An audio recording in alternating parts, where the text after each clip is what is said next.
एक धारदार पत्थर से लेकर उसके शरीर पर जो है 5 से 6 बार वार किए। और जैसे ही जो प्रीत का शरीर है वो खून से लथपथ हुआ तो उसके साथ जो दो दोस्त थे मनोज और रूपेश उसे वहीं छोड़कर वो वहां से भाग गए।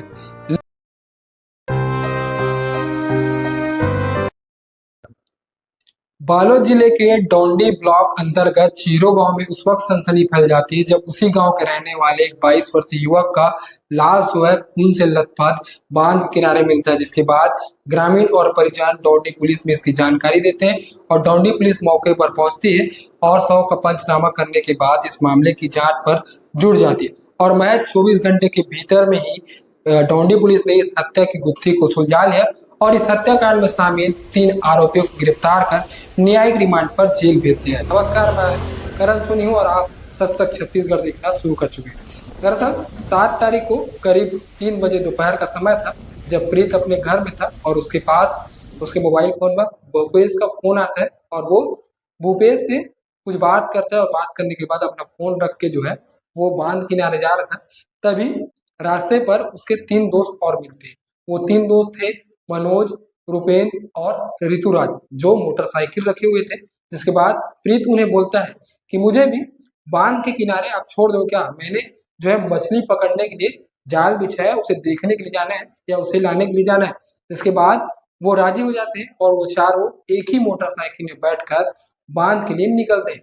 जिसके बाद ये मनसाराम की खेत के पास रुकते हैं और मनोज जो है वो रूपेश से उसका फोन मांगता है और शायद किसी व्यक्ति से बात करने के लिए।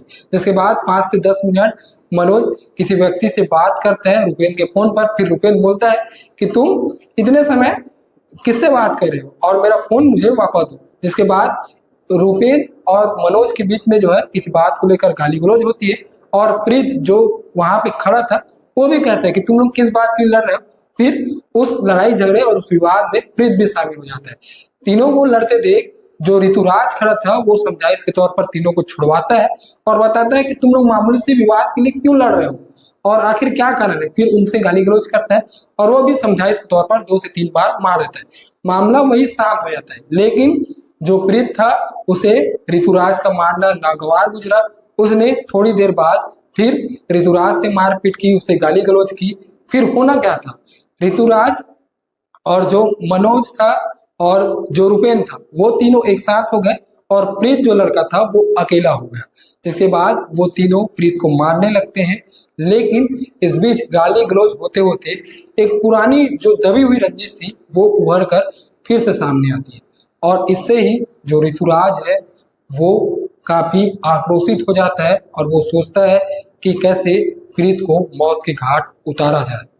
जिसके बाद मनोज अपने अगल बगल देखता है और पास में पड़ी लाठी को लेकर आता है और प्रीत के जबड़े पर वार कर देता है, जिससे प्रीत को गंभीर चोट आती है और वो जमीन पर बैठ जाता है और उसके जबड़े से जो है खून निकलना शुरू हो जाता है और जो है प्रीत बैठ जाता है। फिर मनोज यही नहीं रुकता, शायद उसे बात इतनी बुरी लगी थी कि इतने आक्रोश में था ऋतुराज कि कहीं ना कहीं वो प्रीत को मौत की नींद सुलाना चाहता था। फिर उसने पास में देखा और पास में पड़े एक धारदार पत्थर से लेकर उसके शरीर पर जो है 5 से 6 बार वार किए और जैसे ही जो प्रीत का शरीर है वो खून से लथपथ हुआ तो उसके साथ जो 2 दोस्त थे मनोज और रूपेश उसे वहीं छोड़कर वो वहां से भाग गए। लेकिन प्रीत का शव पड़ा था वहां पे और ऋतुराज जो इस पूरे हत्याकांड को अंजाम दिया है वो वहीं पर खड़ा था और कुछ देर वहां बैठने के बाद वो अपने घर वापस लौट गया। अब चीरो गांव में जिस प्रीत का घर है उसके माता पिता उसके इंतजार कर रहे थे कि शाम हो चुका है, बेटा अब तक क्यों नहीं आया।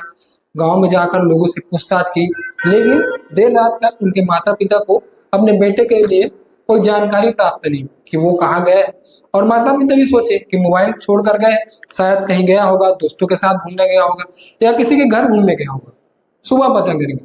लेकिन सुबह जैसे ही वो ऋतुराज के घर पहुंचते हैं तो हत्यारा ऋतुराज उनको गुमराह करने के लिए बताता है कि मैंने उसे रूपेश और मनोज के साथ बांध तरफ करीब 7 से 8 बजे जाते देखा है, तो आप बांध तरफ जाइए, आपको शायद वहीं कहीं वो पीने खाने के बाद सो गया होगा। जिसके बाद उसके माता पिता वहां पहुंचते हैं और उन्हें उनका बेटा भी जरूर मिलता है, लेकिन वो जिंदा नहीं रहता, वो मृत अवस्था में रहता है और चीत पड़ा रहता है, शरीर पर कई बार हुए रहते हैं, जिसे देखने के बाद एक माँ के जो सपने थे वो वहीं बुझ जाते हैं और आंसू निकलने शुरू हो जाते हैं। आपको बता दें कि इस आरोपियों ने इस हत्याकांड को अंजाम दिया है, जिसके बाद उनके माता पिता को शक होने लगा कि कहीं यही तो लोग तो नहीं है जो ऋतुराज है, रुपेश है, मनोज है, इन्होंने मेरे बेटे को मौत की नींद तो नहीं सुना दिया, क्योंकि इन्हीं के साथ तो वो गया था। जिसके बाद पुलिस को इस बात की जानकारी हुई और जानकारी के आधार पर पुलिस ने इसे संदिग्धों के तौर पर पूछताछ की। पूछताछ के तौर पर जो है ऋतुराज ने अपने जुर्म को बोला। उसने बताया कि कुछ पुरानी रंजिश थी, जिसके चलते मुझे प्रीतराज को जो है मारना पड़ा। हालांकि हमारा जो युवा पीढ़ी है वो नशे की चपेट में आकर कई ऐसे वारदातों को अंजाम दे रहे हैं। युवा पीढ़ी है जो छोटी छोटी बात पर आक्रोश हो जा रहे हैं और ना जाने कितने ही ऐसे जो घर के चिराग है उसे बुझाते रहे। हम भी लोगों से अपील करते हैं कि नशे की चपेट में ना है और छोटे छोटे बात पर जो है इतने ज्यादा आक्रोश ना हो कि वो दूसरे का जीवन खत्म कर ले और अपना भी जीवन खत्म कर ले, और साथ साथ जो लोग उसके आसपास में रहते हैं वो भी अब जेल की सलाखों के पीछे अपना जीवन काटेंगे और चार दीवारी के अंदर कोसते रहेंगे कि काश हमने छोटे से मामूली से विवाद को लेकर लड़ाई झगड़ा नहीं किया होता, तो हम अपने घर में रहते, हम अपने परिवार के साथ रहते। और ऋतुराज भी सोच रहा होगा कि अगर मैं उस दिन आक्रोशित नहीं होता, मैं वार नहीं करता, तो आज भी मैं भी घर में रहता और शायद जो प्रीत है वो अपने माता पिता के घर रहता। खैर, पुलिस ने जो है तीनों आरोपी को जेल दाखिल कर दिए। बाकी इस खबर को लेकर आप क्या सोचते हैं, कमेंट कर जरूर बताएं। कल 8 जुलाई को डोंडी थाना क्षेत्र में एक सूचना आई थी कि आमाडुला बांध के पास एक मृत शरीर पड़ा हुआ है। पुलिस की टीम जब वहां पर पहुंची तो पता चला कि प्रीतराम नाम का लड़का, उसकी पार्थिव शरीर वहां पर बांध के पास पड़ी हुई थी। पुलिस ने फिर विवेचना शुरुआत की अपनी। उसमें जब शरीर का अवलोकन किया गया तो पता चला कि उसके शरीर में कुछ चोट हैं, जिसकी वजह से यह आशंका व्यक्त की गई कि वह हत्या के कारण उसकी मृत्यु हुई होगी। उसके पश्चात जब पुलिस ने आसपास के क्षेत्र को देखा और आसपास के लोगों से बातचीत की तो पता चला कि 3 लड़के जो कि मनोज, रुपेंद्र और रीतराम थे, इनके साथ मृतक को 7 तारीख के शाम को देखा गया था।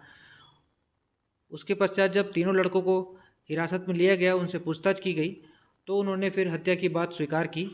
उन्होंने बताया कि 7 तारीख की शाम को उन लोगों के बीच में मोबाइल फ़ोन पर बात करने को लेकर तात्कालीन झगड़ा हुआ था, जिसके कारण तीनों जो आरोपी हैं उन्होंने डंडे और पत्थर से मिलकर जो मृतक है उसकी हत्या कर दी। हत्या करने के पश्चात सभी आरोपी अपने अपने घर चले गए। उसके पश्चात जैसे ही पुलिस को ये सूचना मिली, पुलिस ने त्वरित कार्रवाई करते हुए सभी आरोपियों को अरेस्ट किया है, उनसे जब्तियां की हैं और सभी को जुडिशल रिमांड पर भेजा गया है।